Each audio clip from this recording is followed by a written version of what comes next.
Good Friday night, everyone. I hope that you all are doing well. I see Mrs. Newton's big family, big noises in the building. How are you doing? Oh my goodness, you are definitely towards the end of bringing something beautiful, the most precious gift into this world. And I hope you're doing well.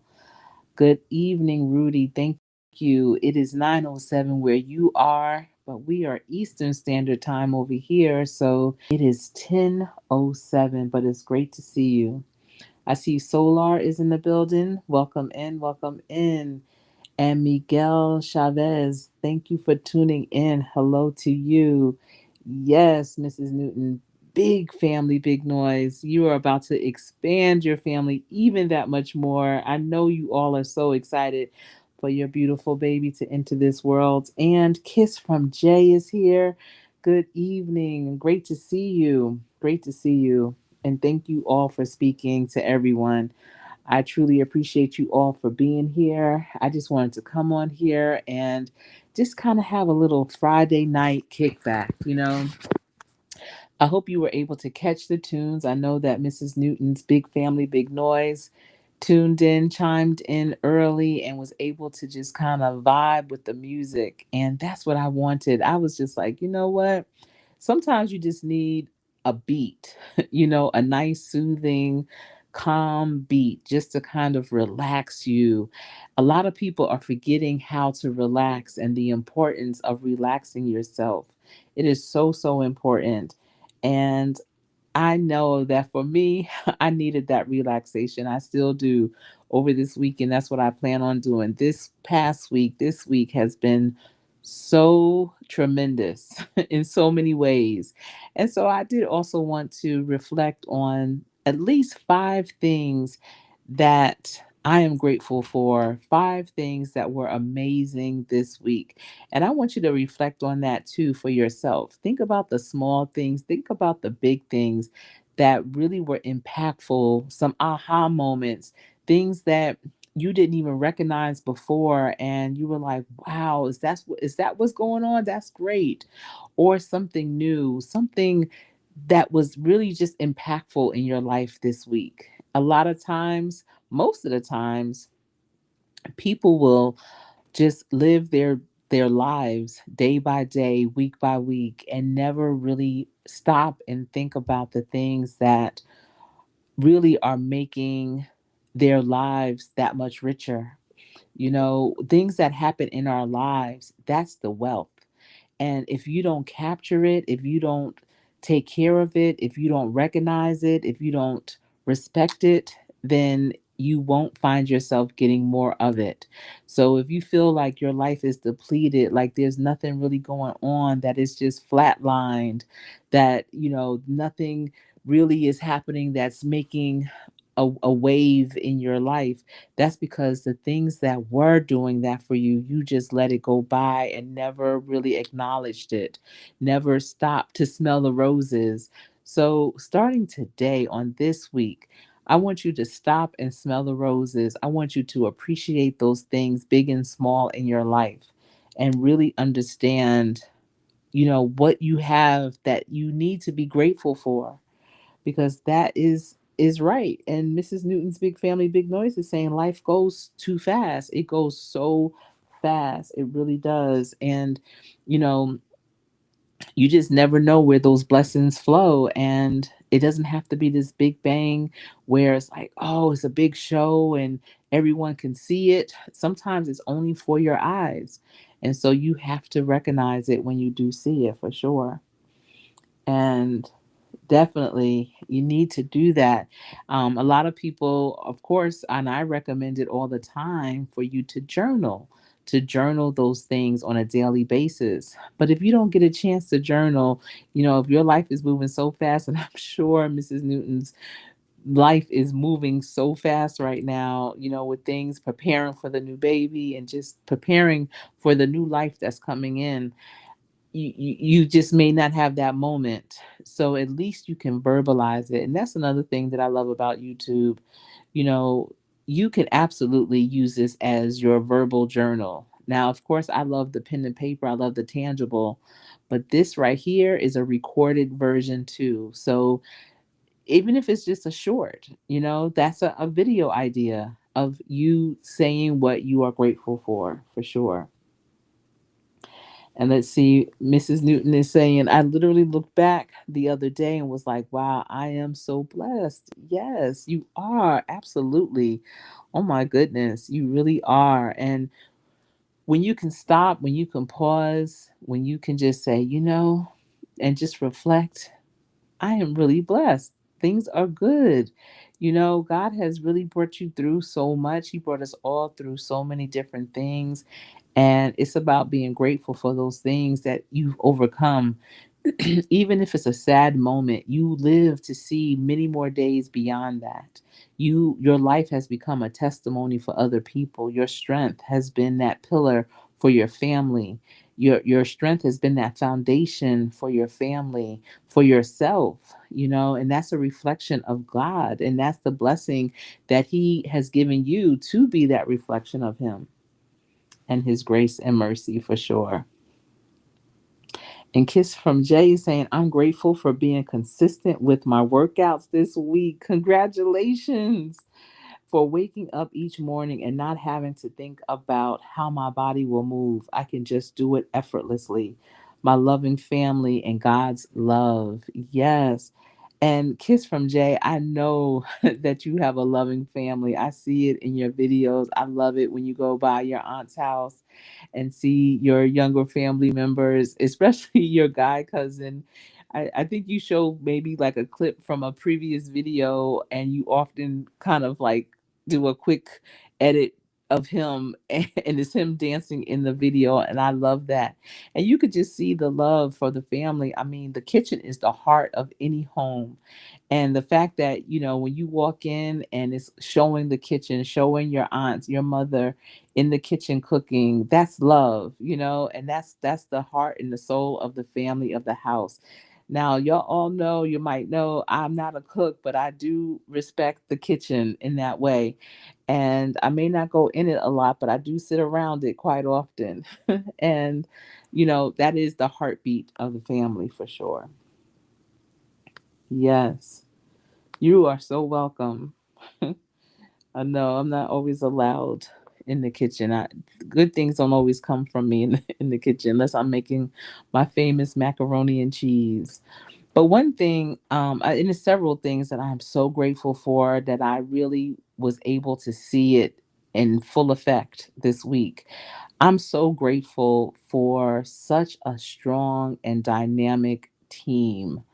My team I would put them up against any team.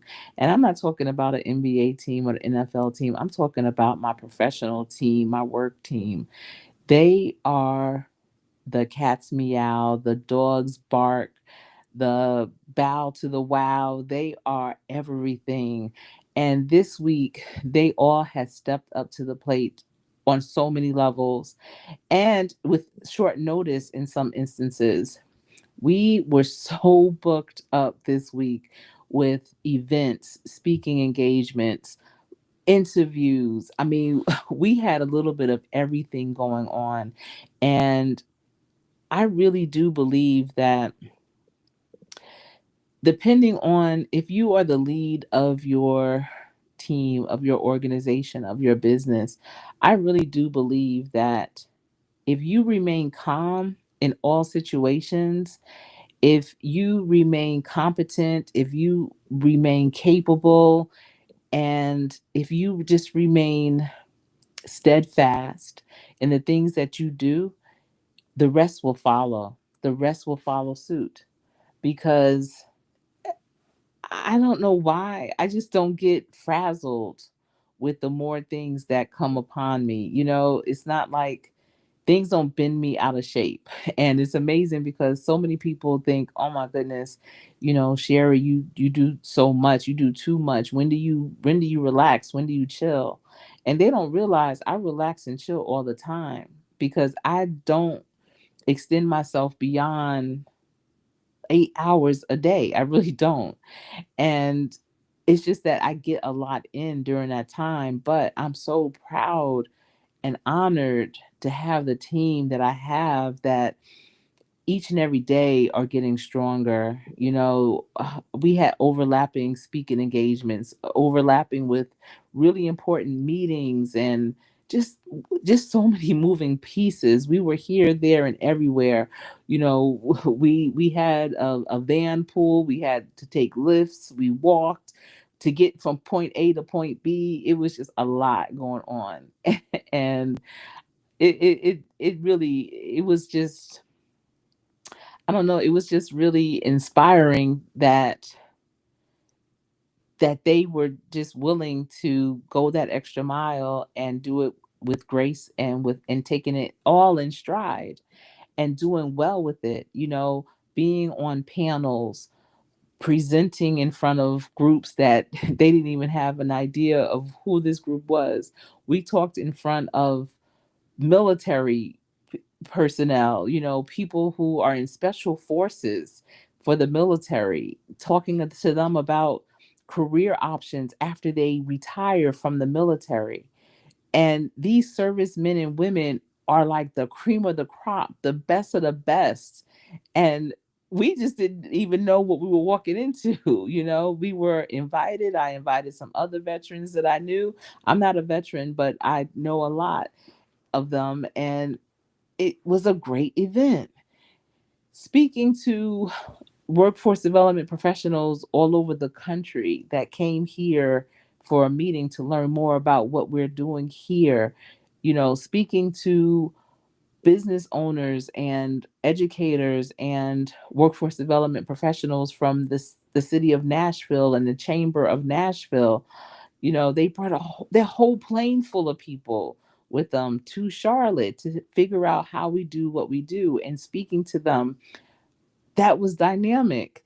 And that's just one one of the things. I would say, I guess all of those could be three different things, but that's just some of the things that happened this week. And those are things that I'm reflecting on, and I'm very proud that, we did them all, we did them well, and everyone received great information, and information that they can take back to where they're coming from, and really be able to implement some things. So it's all good stuff. And that's the kind of things that you have to really be thankful for, and really tell the people that were around you and part of it and doing it, that they did a great job, well done, that I'm proud of them. I'm telling you, Mrs. Newton, you would be shocked at the challenges that I have in the kitchen. It's crazy. And it's almost like sometimes I even ask myself, like, what are you doing? Like, are you playing? Why are you playing like that? What's going on? What's really going on? It's just really wild. And let me see. I don't see Lisa in here. Lisa J. Stocks, if you're here, hello. I didn't see you come in. Thank you, Mrs. Newton. Yes, please. If you're in here, if you're down in the chat, if you're unable to get down into the chat, maybe later, if you can come back to this live and give it a thumbs up, leave me a comment down in the chat if you are able to. All of that really helps with the algorithms for sure. And let me see. Jay is saying that she is the same way. She doesn't like to exhaust herself, but you do the most that you can and allow yourself to have time to still enjoy your day. And that is exactly what I do. And, a lot of people, they sit around and they look at what other people are doing and they get concerned, and they end up not doing anything because they're so busy watching what other people are doing. And are just in awe of it. Like, how are they doing that? Well, they're just doing it. You just do what needs to be done. So we're really excited. I'm going to be hosting my first conference, major conference, I should say, next week. And I just can't wait for it. I mean, it's going to be exciting. I developed a blueprint so that the participants can use that blueprint as a full document, and they'll be able to insert their specifics into it, but using the information that will be shared during the conference, and so this will be their blueprint to get started. I'm telling y'all, apprenticeships are huge. Registered apprenticeships is a big deal, and every across every state. There was just an executive order written that a million more apprentices are. That's the goal for the United States. And so, if you're in that realm of things, workforce development, a business, anything like that, that can possibly have a registered program, you really need to start looking into it right now because it is a big deal. We have a shortage of a skilled workforce that can do essential work that is necessary for us to survive. I'm talking about utilities, even with IT, with the roads, with construction. There's a lot of different types of careers that you can get into with workforce development, or that you could just get into that would be an apprenticeship. And if you have a business that can support that needs those types of employees that are skilled, now when they come in, they're not skilled. You skill them up to do the work the way you need them to do it for your business, which is the beauty of it, really. They come in novice, they come in willing to work, willing to learn, and there's a wage progression. So they're not getting paid the regular starting salary. So, for business purposes, that's a great return on investment because you're not spending out without them producing because they're being trained up, skilled up, they're learning. And you're still paying them, but just not as much as if they were a regular hire. And after a certain time, the minimum is 1 year, but it depends on the occupation. It could be 1 year, it could be 2, 4, 6, and you are skilling them up. When they're done, they receive credentials that are recognized throughout the country. They become journey workers and receive the card to prove it that says that they're skilled in that particular occupation. It holds a lot of weight on their resume. We live in a very transient society where people are moving across states, and if they have that type of credential, they will be more attractive in that same industry in another state, another place. So it's a win-win for everyone. We're getting the skilled workforce that we need. They are becoming gainfully employed. They're becoming more marketable, and it just helps things go around. If you're looking to pivot, I know that there are a lot of people that unfortunately have lost their jobs for many reasons. And one main reason that we know, but maybe that was the sign that it's time for you to do something different. Maybe that's the sign that you can focus now more on that business idea that you had pushed away way back in the closet somewhere. Maybe that's a sign that it's time to pivot into a different, industry. So it's about exploring and becoming aware of new things. I know a lot of school systems are starting to create apprenticeships for teachers.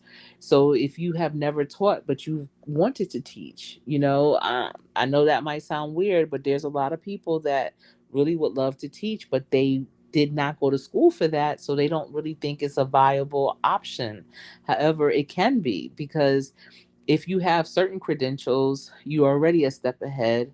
You can get into a teaching apprenticeship, and that's where you'll learn classroom management, behavior management, lesson planning, and really how to roll out the lesson and do it effectively the way that the school system needs. It's not just throwing you out there with no experience, just the will to do it, but no experience, and then you get burnt out. Have challenges, you get stressed out. You will always have a mentor right there that's right there beside you along the way, a more seasoned subject matter expert teacher, and you'll be learning from the best. And that's a great way to integrate people in general into new opportunities. With IT expanding, and it's hard to find people with certain skill sets because it's expanding so fast. And you may need a whole team of those types of people, but you can only find one. Well, start an apprenticeship so you can train the others to do what you need them to do. It's really a great thing. I see TWP Popcorn just popped in. How are you doing? I know it is late Friday night, but I just wanted to do a Friday night vibes. I hope you had a great week. Just also reflecting on some great things that, at least five things you can think of from this week that, really, really made you smile, really gave you purpose, really made a difference and a positive impact on your life. All right, I see Lisa J is in the building. How are you doing? Lisa J Stocks is here. Thank you for stopping through. Thank you so much. As you stop through, please be sure to thumbs up, leave me a comment, have this engagement, and tell me what's your vibe for this Friday night. Commander Alpha Turkey, welcome in. Good to see you. See you in Carter's Eats. So my soror Lisa, I've been looking at her videos from her family vacation at Myrtle Beach. I'm telling you, when my children were younger, we would take them there periodically, and it has definitely evolved. She had shown some really neat places that I haven't seen before. So I'm looking forward to checking out Myrtle Beach again. I really love Destin, Florida, so it's kind of hard for me to go along the Carolina coast, but we do have someone that we know that just purchased a home there, so we will be stopping through soon. And Kiss from Jay is saying teaching students in grade school really is getting difficult nowadays. Teachers need a raise. They do. They need a raise. It's it's interesting. It's really interesting. So the raise would impact so much too. I know that up north, like in New Jersey and New York, teachers get paid a relatively good salary, and that's because the tax base there is so high. And, especially in the southern states where the taxes are much lower, it impacts the salaries of teachers and other essential workers. And so we have to see, like, how can we balance this out? What's really going on, and how can we make it more attractive for teachers to go into the classroom, because there are so many challenges. And it also deals with the parents. When my children were in school, especially in grade school, we in the beginning of the school year, when we would meet the teachers and everything, we would always tell the teacher, listen, this is a collaborative effort, we're in this together. This year, whatever grade they were in, say if they were in the fourth grade or whatever, we would always tell them, forevermore, when we look back on this year, you will be an integral part of our children's lives. So you are now part of their future. So we got to make this work, together. We want to make this a good experience for everyone. And I did a 2-year fellowship several years ago because, I was an adjunct and I still am, but I was shortly after my mother passed, and we were still in Virginia. And the adult students that I had would always say, you know what?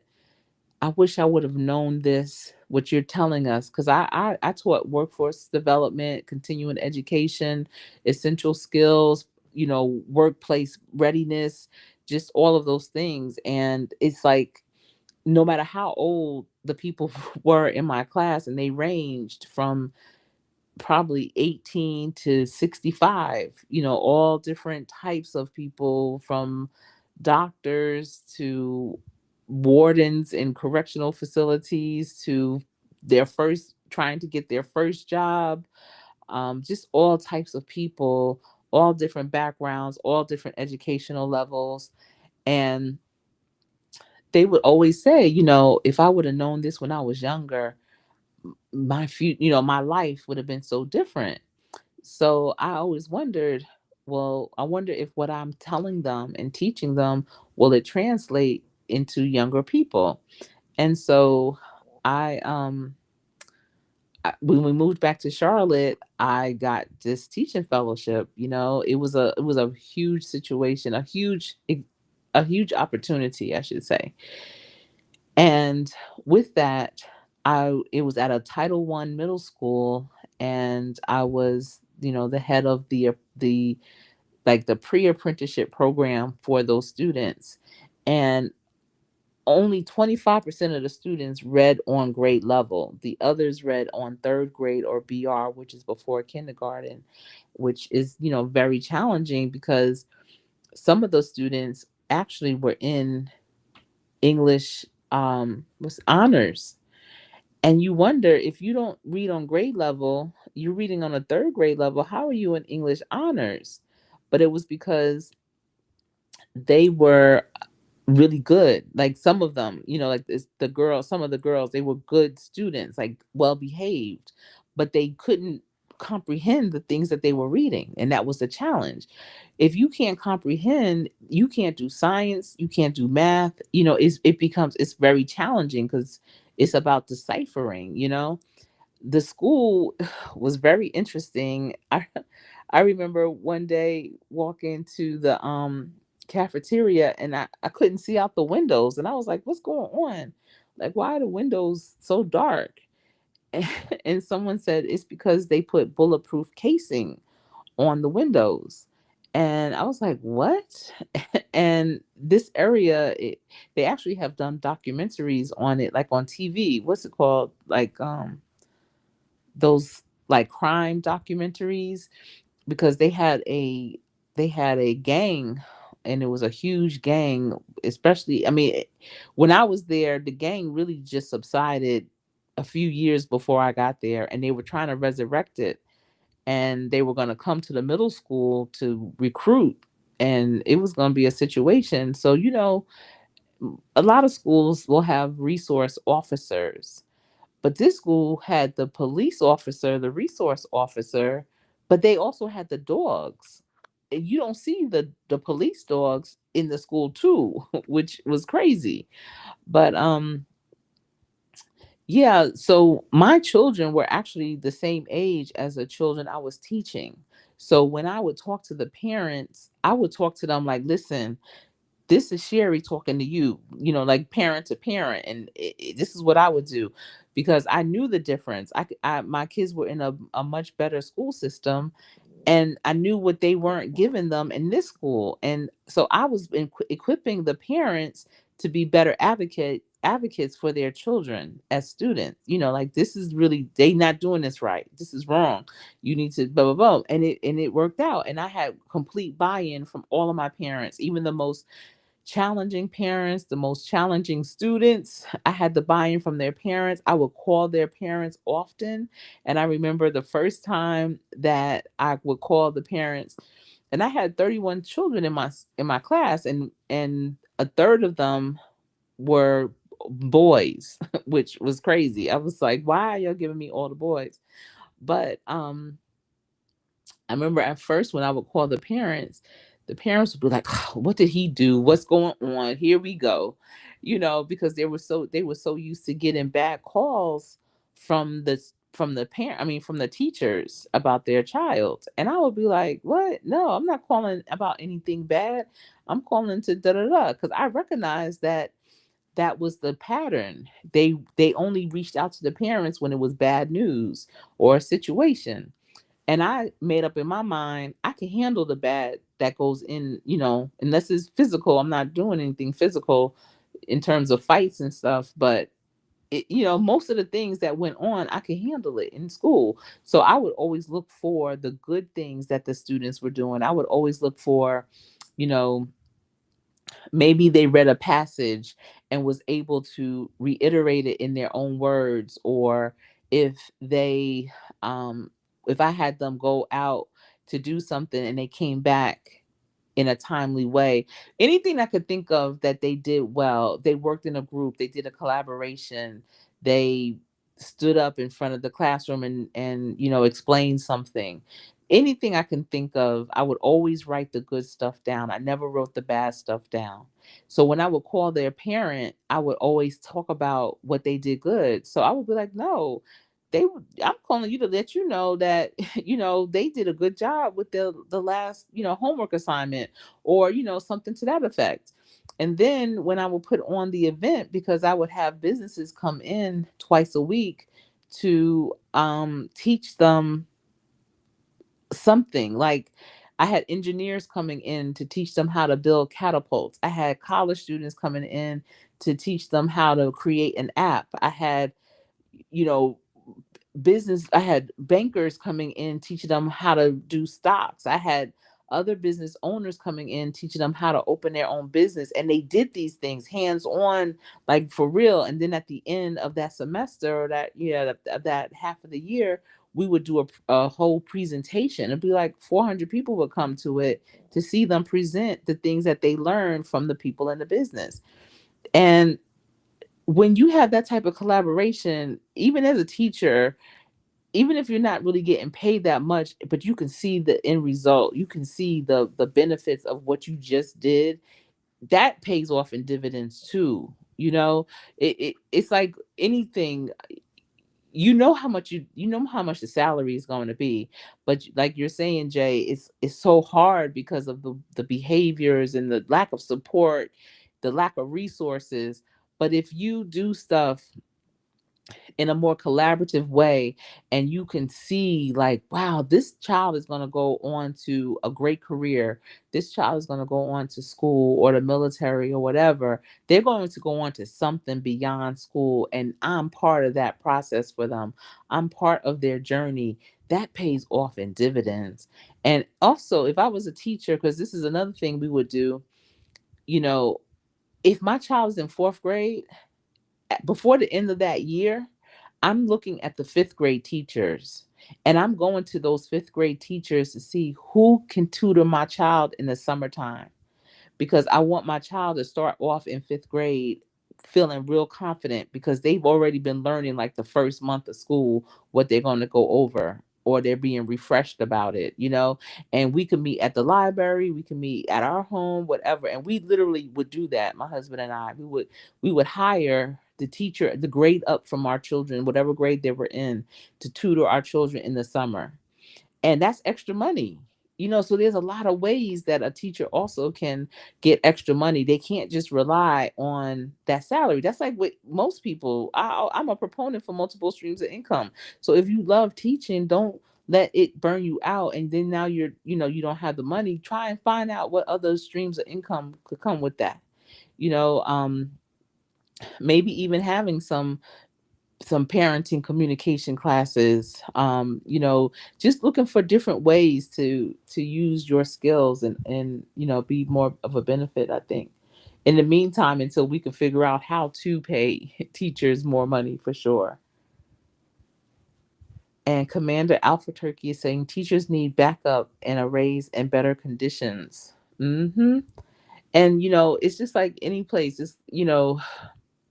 They definitely need better conditions.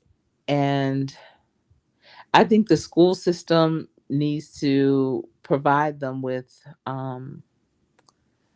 like, more, I want to say, like, coping mechanisms. I feel like a lot of teachers get stressed out, um, and it could be very challenging. And I'm talking from experience on my end of being, having been a teaching fellow. My oldest son, he's a teacher. He's a EC teacher, so he works with special needs students. And I mean, he's been doing that now for almost 4 years. I want to say 4 years. And I remember when he started, because some of his students, they're violent. And I would ask him, "You good? Like, you still like it?"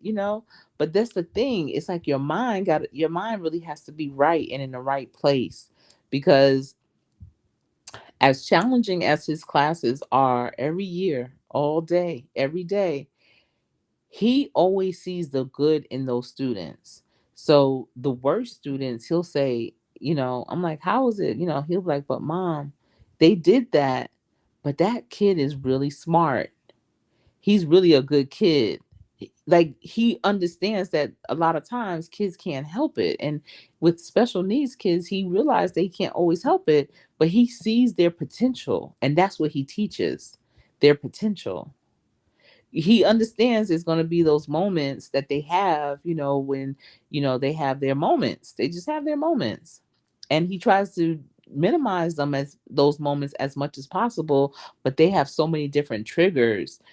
But at the same time, he focuses on the good that he knows is in them. He focuses on the potential that is in them. And those parents, his parents, love him for that, because a lot of teachers aren't taking the time out to see that. As burnt out as you can be as a teacher, you have to, just like with anything, whether you're teaching, working in corporate America, have your own business, work for government, work for a small company, a large company, mid-size, work in finance, IT, whatever you do, there's going to be those moments where everybody, listen, let it be told, everybody says they're underpaid, but if you can find your why, if you can hold on to your why and to what is further down the line, like the impact that you're making, the footprint that you're making. And one thing I learned being, doing the teaching fellowship, and I'm trying to tell you, there were days it was like the worst day of my life. Like, this is hell. Hell on wheels. Like, what is going on? If we would take the kids out, you hear helicopters. I'm talking about having challenges staying safe all around, keeping everybody safe. You hear helicopters hovering because they're looking for somebody that's running, and we got to hurry up and get back into school because it could be dangerous. That's crazy. So, but I knew, I figured it out that, as their teacher, getting to know them for real, having them get to know me for real, having standards and having a structure, and not only a structure, but a structure that can pivot. Okay, I have this my plan, but this I have like plan B and C as well in case something have to pivot real quick. Being that organized and prepared was key. And sometimes people stop preparing because some people around them don't care about them. It's like, if people aren't checking for you, if people aren't asking you how you're doing, then you're just gonna, just throw everything to the wayside, just be like, damn it. But you can't do that. No matter what someone says or don't say to you, no matter what someone does or does not do for you, you always have to do your best. And when you do your best, you just never know who's watching. That's why I always say you got to practice every day, because you never know who's watching. The people, I'm not even talking about teachers, just period, just anyone. People getting disgruntled, people feeling some kind of way about their job, they're feeling forgotten, they are feeling like no one cares, it doesn't matter what they do, it's never going to be enough, or it doesn't matter what they do, they don't get recognition for it. Maybe the people that you think you're doing it for, or the people that is around you, they're not the ones that's going to give you that recognition. But there's real people watching, and people are really asking questions. You're just not in the room where they're asking those questions, and your name is coming up. But when your name comes up, what are they saying? And that's the thing, to be very mindful of how you're practicing and how you're showing up anyway. Your professionalism, your posture, your the way that you move in your profession, no one else has any control over that. I don't care if they don't tap you on the shoulder, pat you on the back, give you a medal, give you a trophy. It doesn't matter, because they're not the ones. You doing that because of your next opportunity. You doing that because you are a child of God, and He put us all here on earth to do our best. So you have to always remember that. And when you remember that in the midst of all things, it brings so much peace to you. There's so much that goes on. I promise you. Oh my goodness, there's so much that goes on that goes on, and there's so much that does not go on that can really be discouraging. And sometimes you might find yourself getting caught up in that, like, why didn't you get recognized for that? That should be you, or blah, blah, blah. And sometimes you get caught up in that and you be like, yeah, you're right. Like, that should have been me. I should, whatever, whatever. But that should not deter you from still doing your best, because I'm trying.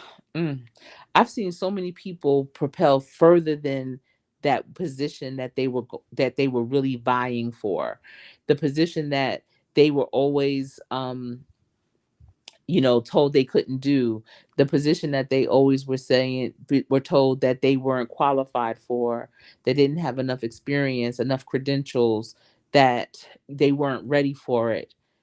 And I've seen them overstep that position into something even bigger. So how you going to tell me that I'm not qualified, prepared, ready for this position, but I got a position greater? That's because greater is in us, greater is for us. But you have to do the best with the least of what you have to get that greater. And that greater, the step to that greater is not always the next step. It might be 3 steps above. And you missed all those other steps in the middle, because that's just how it works sometimes. So it's important to stay that course.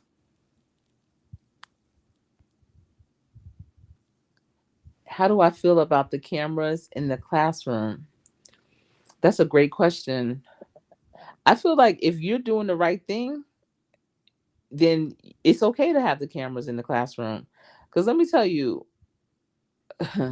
quite a few fights would break out. I'm not going to say all the time or constantly, but enough.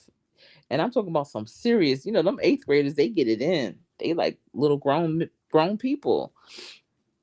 I had a, like, I'm telling you, the school was crazy. I had a walkie talkie. So I would back up, I would make sure I could see the whole classroom, and I would never break up a fight. Never. Never will I break up a fight. I will walk out and I'd be like, I'm just gonna say I would say, Coach Sherry has a situation, to call the security to come and break that up, because I'm not starting the fight. I'm not breaking it up. I'm not ending it. None of that. So I feel like if you're doing the right thing as a teacher, what you worry about the cameras for? It could be, for safety reasons too. There's a lot that goes on. I sit on a board of a school, of a particular type of school, and there's a lot that goes on that really shouldn't. And we have to sit in what's it called, hearings about it. So people just, every day you just have to be mindful and careful, because it's a lot going on out here. And especially, I mean, think about it, there's all these cell phones, and people are out in the street recording different things, and people are going to jail or not going to jail, or it's that evidence for things, when sometimes people might say you did something but you really didn't. But since you have it on film, then you got it right there. And hopefully that is, going to be helpful and not hurtful in the classroom. But I as a teacher, or I'm not a full time, I'm an adjunct. I teach when I want, when I can. But I always feel like this, I'm always doing the right thing, so I'm not concerned. All right, they're gonna sit in, okay, come on. Oh, you want to come through? All right, come. You don't even have to tell me.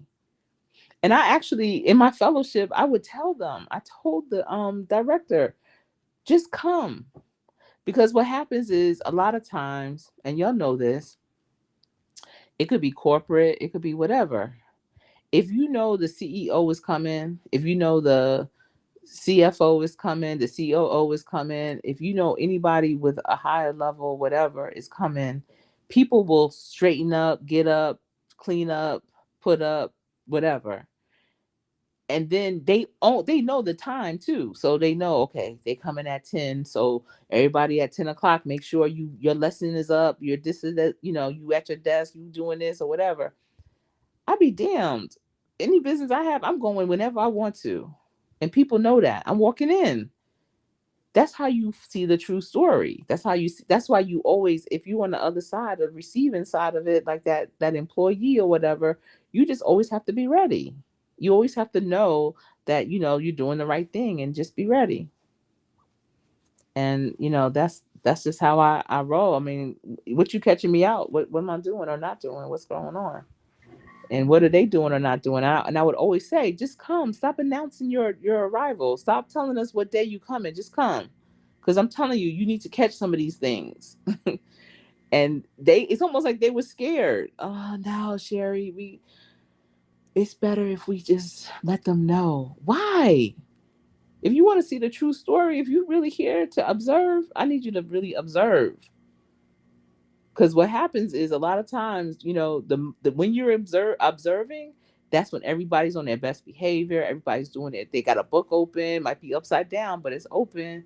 Everybody's doing their thing. And the minute you walk off campus or walk out of the building or whatever, it's chaos. I need you to see the chaos and then help change that. I need you to roll your sleeves up. Come in here. Don't have a suit on. I need you to come in with your sleeves rolled up, ready, ready to jump in if you have to. What? Oh my goodness! It was Jay. What it was, and so they were going to do a full school lockdown, and this was like in, I can't remember what it was, like 2013 or something. I tweeted about it. I called it out. I was, what do they call, a whistleblower. I didn't give a daggone, because the thing is, it was so much bad going in and going on, but it was still a lot of good too. There was a lot of good students, and so they wanted to do this in school suspension for everybody. And so they wanted all the tables and chairs to be around the perimeter of every room. Every student was going to face the wall. They weren't going to be able to come out the classroom. They had to be escorted to the bathroom. They would only be able to go to the cafeteria to get their lunch, and they would have to bring their lunch back. It was this whole thing. They was trying to set it up like the night before, the next day, whatever. And so the program manager, for the fellowship, like, told us that this was happening, because we was like, yo, what they doing to the classrooms? And they were telling us, and I was like, oh hell no, like, this would never happen at my kids school. And if this did happen at my kids school, it would be a situation, the parents, it would be a problem. So that night I called on my parents, and I was like, listen, this is Sherry talking to you, not Mrs. Boom Boom, and this is what's going down tomorrow. Now, listen, if I was you, I would be at the principal's office tomorrow morning. I would not let my child go to school tomorrow unless this is not happening. And, boom, boom. So they was like, what? Yeah, okay. Because that's the thing. A lot of parents don't know. Communities, life doesn't teach you how to parent. Life doesn't teach you how to be a impactful parent in a school. And let me tell you, the schools that my children went to, those parents, a lot of those women were retired CEOs, not retired, but they were CEOs, they were CFOs, they were major players in corporate. And because they were mothers, they took a hiatus, or, were working from home, or not even working from home. They weren't even, because that wasn't even the thing then. They just took a leave of absence, and they was just full-time mothers, whatever, but they ran that school like a corporation. That PTA, those meetings were no joke. I was like, yo, y'all are bosses in here. That's what I'm talking about. 100 parents would volunteer every single day at the school. They had a whole rotation down. It was, we listen, we would have raffles. I was always in charge of, like, setting up and getting some donations and doing all that, but I was always part of the PTA. You got to be with the crew that's making the money, that's bringing the money in.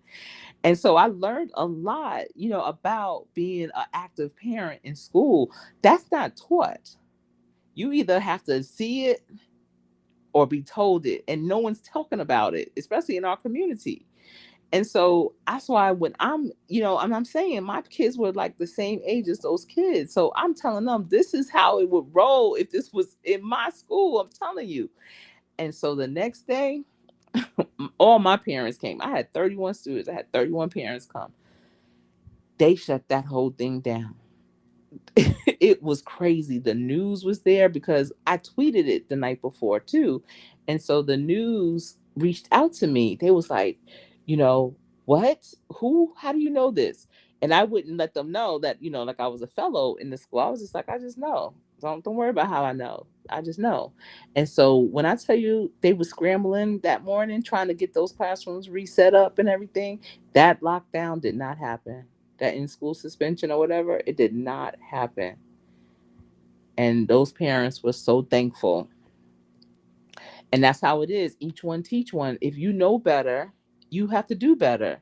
So if you are a teacher, you have children, maybe your children don't go to your school, maybe they go to another school. I'm telling you, if you are a parent and your PTA is killing the game, they making money, they doing a lot for the school, talk to other parents who are in different school systems, districts, or whatever, and let them know what's going on, how you're doing it, so that they can rinse and repeat. It don't always take a whole lot of money from the city or the county or the whatever.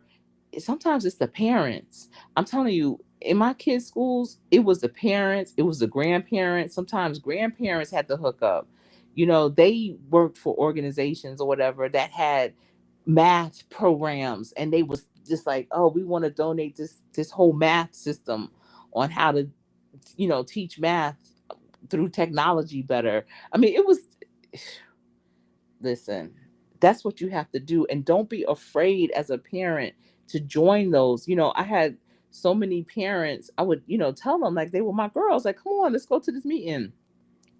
And for whatever reason, some of them wouldn't feel comfortable. They would be like, no, that's good. I'm over here. That's all right. Because they was like looking for that personal invitation, maybe from the president or something. I'm like, I'm giving you the invitation. You with me. Come on. And a lot of times they wouldn't come. And you have to be involved. Let's see. I'm glad that you was able to send out praises to the parents of the children. Yes, it does. It made it so much better. Oh my goodness. And that's another reason why, they would come back each day just as good, because it was a better relationship at home for sure. Hmm. Hey Sassy, how are you? It's good to see you. It's good to see you. I hope that you're doing well. I'm glad that you were able to walk, and I know that the weather, you said the weather was going to break Monday, but I can't believe it was 46 degrees today in Colorado. That's wild. Oh my goodness. It's been so hot and humid here. Today was like 80 degrees, but we had an overcast because of rain, and it was really interesting. Thank you, Lisa. Thank you. But that's how we all can make things better. We have to communicate. We have to know that we're not in this alone, and use all of our resources. Use all of them. You just never know. But again, I just wanted to come on here, Friday vibes, talk about some things that I'm grateful for this week, things that I didn't know, things that I know are going to make me better. And the three top things, well, I don't know if it's three things, but the top things for me is just knowing that I have a solid team, that we had accomplished some hefty things this week, and we did it stress free. We all did it as one. Nobody complained. Nobody felt, I don't believe anyone felt overwhelmed. I believe we were all very supported. And that's the thing. When you have a team, be authentically supported. Don't supportive. Don't just say, do you need anything, but you're not really there to give them anything. Be as supportive as you can. Make sure they know that you got their back, and that you believe that they can do it, that they're going to do well in it, and really mean that. Really mean that. Just having those conversations with your team is just so key. I'm telling you, communication is like the number one thing. And so many people don't communicate. They have all these pent up feelings, good, bad, or indifferent, and they just choose not to express it, and that eats you up inside. Even if it's a good feeling, if you can't express how happy you are, how good it feels, that that can eat you up inside. So let it out. And if someone's letting it out, receive it well. Receive it well and walk them through that because they need to get it out. If it's something bad, and I was telling my team, a couple of them today, like, listen, because we've seen some things, where, people become disgruntled because of leadership. People become disgruntled because of unavailability, because people start acting new, or whatever. I said, if I ever get like that, I want you to tap me on the shoulder. Tell me, like, listen, Sherry, what's up? What you doing? Like, be real with me. Don't hold it in. Don't talk about it behind my back.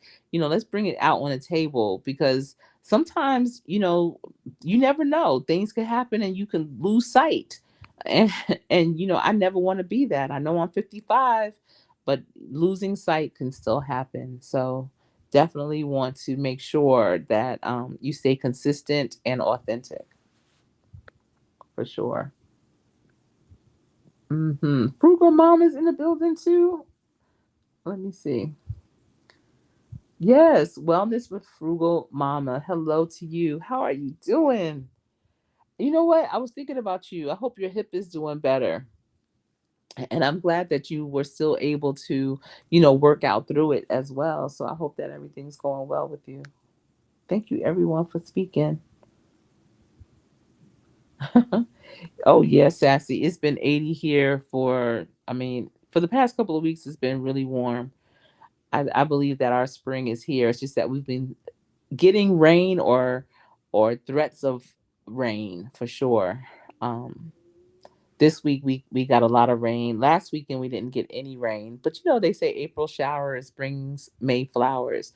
But this week, this most of this week, I mean, there's always people coming into the city, to Charlotte or whatever. But this week we had quite a few major like cities and whatnot coming in, and I was talking with them, and one of them was like, we just wish that it wasn't such an overcast and threats of rain, and just just the overcast and the humidity and everything. You just really want to walk around and not have to have your umbrella. So many things are within walking distance when you're in the city of Charlotte. But if it's raining, like even today, I mean, we literally were 2 blocks away. We were at one hotel at the Westin, and then we had the next event was at the Mint Museum, and, we ended up taking a lift, even though it was like 2 blocks because I had heels on and it was humid. My curls already fell, but you just don't want to walk in and be flustered and hot and sweaty and just muggy because it was so humid.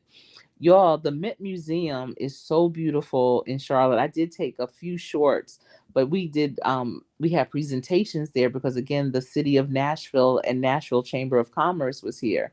So after that event, we, kind of walked around the museum, but we also went to the restaurant. So if you are in Charlotte or going to visit Charlotte, there's this restaurant in the Mint Museum that is phenomenal. Oh my goodness. I had I mean, not lamb chops, but lamb burgers. I didn't get the bun. It had amazing sauce, some type of caramelized sauce over it. And it was so delicious, so delicious.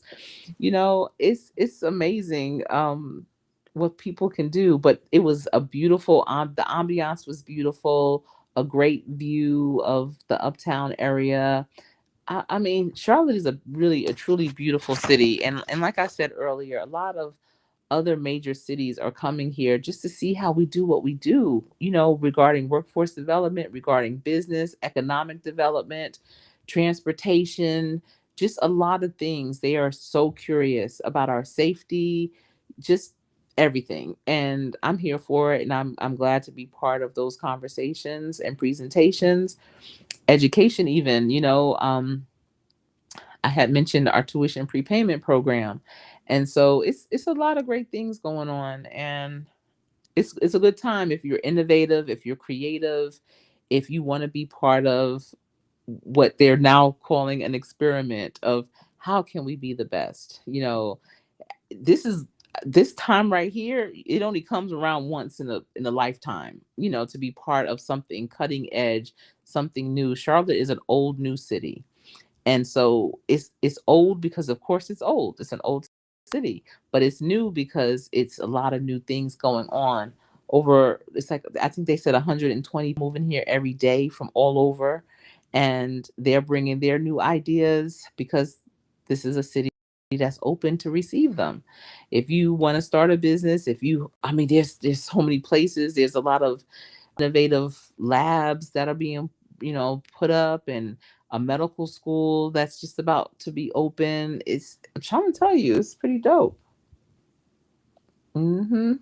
Hey, Carter's Eat, what is going on, Soror? I've been enjoying your vlogs about your vacation. It looked like you guys had a great time. I haven't been to Myrtle Beach in years.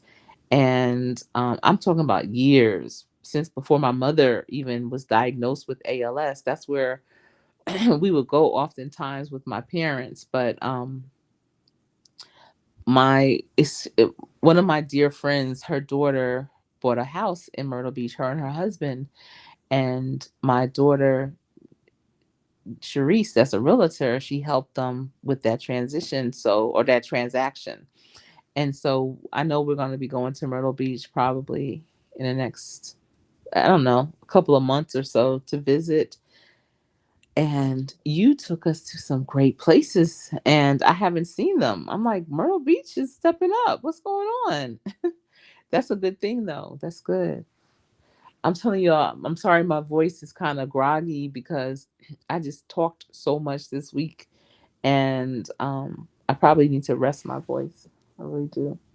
All right. Thank you for being here. Thank you, everybody speaking. Yes. And Mrs. Newton's, I was just telling you, I always see you in Carter's Eats lives. I was saying that earlier. But y'all, I just wanted to come. This is Friday Vibes. Again, think about those things that really impacted you this week. Those things, those people, those places, and reflect on that. Don't take them for granted. Those are blessings. And we can't take our blessings for granted because they are our gifts. They are our special gifts. Mrs. Newton, I can't wait to see what's going on with you. I'm so excited. And Carter's Eat, just keep enjoying your family, your three generational household. Frugal Mama, I've been enjoying your morning lives. Thank you for doing that and being so consistent with it, And Sassy, you inspire me to continue to walk for sure. And I'm trying to tell y'all, if y'all don't know who Jay is, and let me see, is she still in here? If y'all don't know who Kiss from Jay is, y'all need to check her out, as well as Commander Alpha Turkey. I really enjoy both of you, all of you. So I hope that you all see value in Lisa J. Stocks. I hope you all see value in each other and say hello and be genuine with it and go back often. We're trying to build here, but we're not trying to build one and dones. We want it all to be a consistent growth. We want it to be a healthy growth. I had mentioned this the other day. I'm not trying to get to 1 million and have 100 people watching my videos. That's not a good percentage because I don't want people to just come and do a subscription grab, like, oh, I'm just going to say yes and then I'm out. No, I want you to really enjoy coming and watching the content periodically. And I get it, because when you're connected to a lot of people, it's hard to say hello to everyone. But I would love for you to come back more than once. I have a lot of different content. I have lives, I have podcasts, I have shorts, I have pre-recordeds, I even have community posts. I'm going to be on a panel tomorrow night on Queen's Alchemy's channel, and I can't wait. I have it posted on my community wall. It's at 6 p.m. So I hope that you will be able to come in and join and check out Queen's Alchemy's channel. She has some really, really good content. I am sharing the stage, sharing the panel with some dynamic content creators. And then on Sunday at 6 p.m., I'm going to have a live conversation with Coach Mean Reen. And she is the truth. Oh my goodness. I feel so ultra connected to her. I really enjoy her journey, her resilience, and she is one of the dopest health coaches out there. She is very positive, has a really high spirit, high energy, just really about her business, not about the mess, just about being blessed. And I love it. So check that out on Sunday. We're going to try. I'm going to definitely be on her channel, but I'm going to also try and also live stream it from my channel too. So I have to figure that out. But I hope you can just join us again. Tomorrow night at 6 is going to be with Queen's Alchemy. And on Sunday at 6 is going to be with Coach Mean Reen. And neither one are going to disappoint. They're all going to be amazing, impactful. Get your pen and paper ready, join us in the chat and just keep on coming back for sure. All right. Oh, thank you. Thank you, Mrs. Newton. Yep. All right. Oh, his son hasn't been drafted? You're watching the draft? Listen, I have my own draft going on because we are hiring 28 class of 2025 high school seniors in full-time positions making $23 an hour, and it's a lot of departments that are vying for them. It feels like the draft, like it's crazy. We had over 200 applicants and we have 28 positions, but everybody is wanting similar people. So we're trying to play chess over here and put the right people in the right position. And I'm like, that's the draft I'm talking about, because they're not going to have suspected CTE in the future, but that's another story for another day. But that's interesting. I hope his son gets drafted if that's what he wants, for sure. For sure. With all the teams, the draft can go on. I mean, people get drafted in the NFL. You have a better chance of making it there than definitely the NBA because they have less positions there. So I wish him the best. But I'm going to sign out. Thank you all for being here. I appreciate it. Remember, every day, practice so hard that when you get into play, you will always play to win. It's been my pleasure being here. I hope you've enjoyed the Friday night vibes. And I'll see you all a little bit later. I have some great shorts that are coming out. Love it. Love it. Yeah. Yeah, Mrs. Newton. All they need is their high school diploma. These are for students that are not going to college or not going to the military. They're going to the real world of work, and not just a job, but a career. That's what it's all about. We all have to be okay. We all have to do well. And the only way we're going to do that is if we do our part. If as long as we do what we know we can do, then everybody's going to be all right. But if we sit back and point fingers, complain, it's not going to get done. I like to be about it, not just talk about it. All right, everyone, take care. Have a great, great Friday night. Enjoy the vibe.